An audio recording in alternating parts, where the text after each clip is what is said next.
आज इस वीडियो में मैं बात करूंगा एक ऐसी मेंटल हेल्थ इशू के ऊपर जो बहुत सारे लोगों की लाइफ में अफेक्ट डालती है, लेकिन इसके बारे में बहुत सारी गलतफहमियां भी हैं।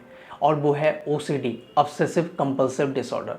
ओसीडी क्या है? ओसीडी एक एंजाइटी डिसऑर्डर है जिसमें इंसान के दिमाग में अनवांटेड थॉट्स, इमेजेस, इम्पल्सिव आते रहते हैं। ओसीडी के सिम्टम्स को 2 पार्ट्स में हम डिवाइड कर सकते हैं। फर्स्ट है ऑब्सेशंस एंड सेकंड है कंपल्शन। ऑब्सेशंस ये वो अनवांटेड थॉट्स होते हैं जो बार बार हमारे दिमाग में आते हैं और हमको बहुत ही ज़्यादा अनकंफर्टेबल और एंग्शियस फील कराते हैं। जैसे हमें लगता है बार बार कि हमसे कुछ गलत ना हो जाए या जम्प्स वगैरह हमारे हाथ में ना लग जाएं, इस टाइप से। और ऑब्सेशंस की जो लिस्ट है बहुत लंबी है।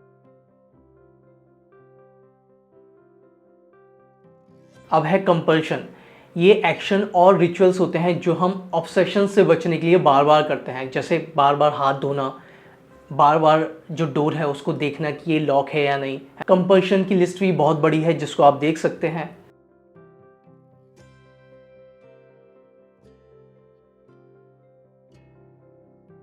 अगर सिंपल एग्जांपल में ओसीडी को समझा जाए वो यही हो, कोई पर्सन अगर गंदगी से ऑब्सेस्ड है तो वो बार बार अपने हाथ धोएगा चाहे उसके हाथ साफ क्यों ना हो। तो यहाँ ये बात समझने की है कि सफाई हर किसी को पसंद होती है, ऐसा नहीं है ना।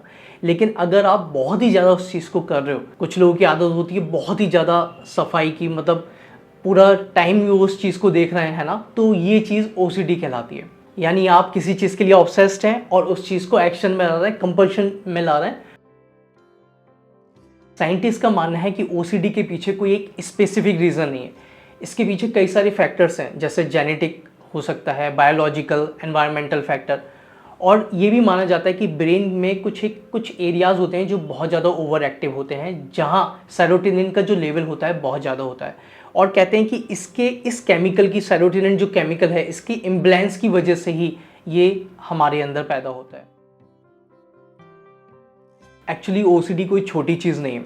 ओसीडी इंसान की जो लाइफ है ना उसको बहुत हद तक अफेक्ट करता है।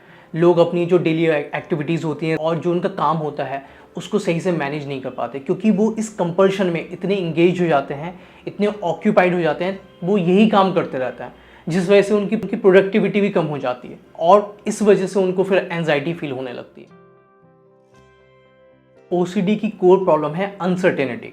हर छोटी छोटी बातों पर डाउट करना, ये देखना कि अगर मैंने ये नहीं किया तो ये ना हो जाए, है ना।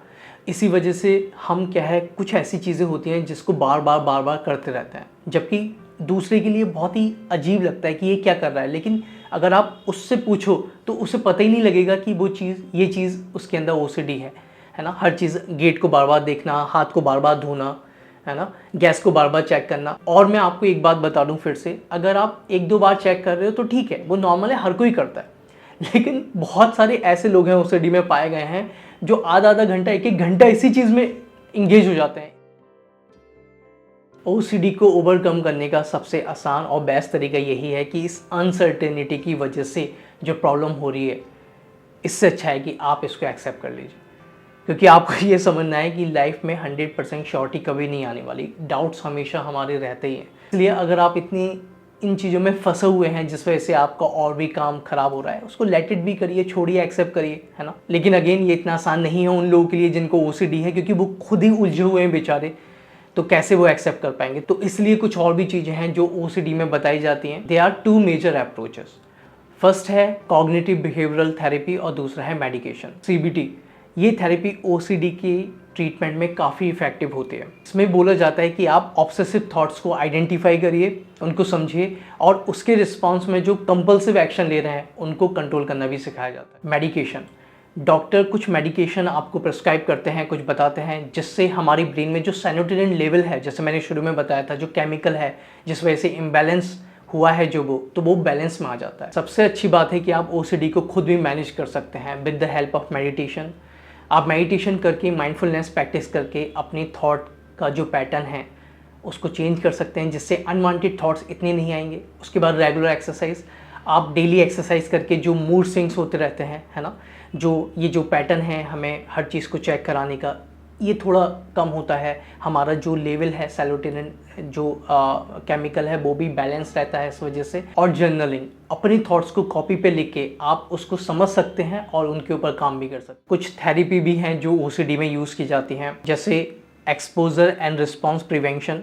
ERP थेरेपी ओसीडी के ट्रीटमेंट में गोल्ड स्टैंडर्ड मानी जाती है। इस थेरेपी में आप अपनी फियर का सामना करते हैं बिना कंपल्शन को परफॉर्म किए। जैसे अगर आपको लगता है कि आपका जो डोर है वो ओपन है, तो थेरेपिस्ट आपको बोलेगा कि आपको उसको नहीं देखना है और आप बिना परफॉर्म किए उस टास्क को ऐसे ही निकल जाएंगे। दूसरा है कॉग्निटिव रिस्ट्रक्चरिंग, जो CBT का पार्ट है ऑलरेडी। इसमें आप अपने नेगेटिव थॉट को चैलेंज करते हैं और उनका alternative realistic view point develop करते हैं। आप सीखते हैं कि OCD के थॉट्स इरेशनल होते हैं और उन्हें कैसे रेशनल करना है।